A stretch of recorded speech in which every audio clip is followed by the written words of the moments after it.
വെച്ച് പറയുകയാണെങ്കിൽ ഒരു ക്ലീശ അല്ലാത്ത ഒരു ഫോർമുല ഇല്ലാത്ത ഒരു മൂവിയാണ്. ഇതുവരെ കാണാത്തൊരു എക്സ്പീരിയൻസാണ്, എസ്തെറ്റിക് എക്സ്പീരിയൻസാണ്. എല്ലാവരും തന്നെ അഭിനയിച്ചിട്ടുണ്ട്.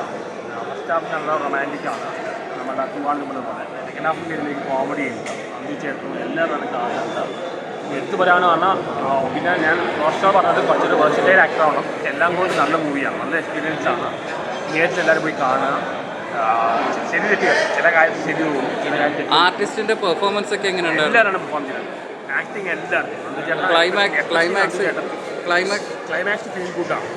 മൊത്തത്തിൽ പറയുകയാണ് romantic comedy feel good movie.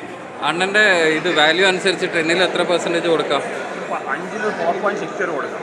നല്ലൊരു മൂവിയാണ്, കാരണം ലാഗ് ഒട്ടുമില്ല. എന്നാൽ ഒരു ക്ലീശയാണ്, ഒട്ടും ക്ലീശയാണ്.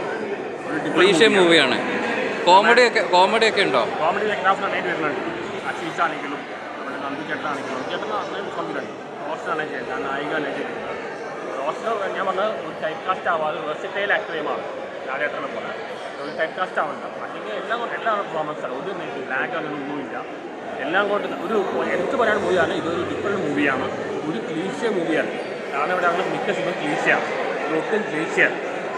ഫാമിലി പ്രേക്ഷകർക്ക് ഇഷ്ടപ്പെടുന്ന ഒരു മൂവി അല്ലേ?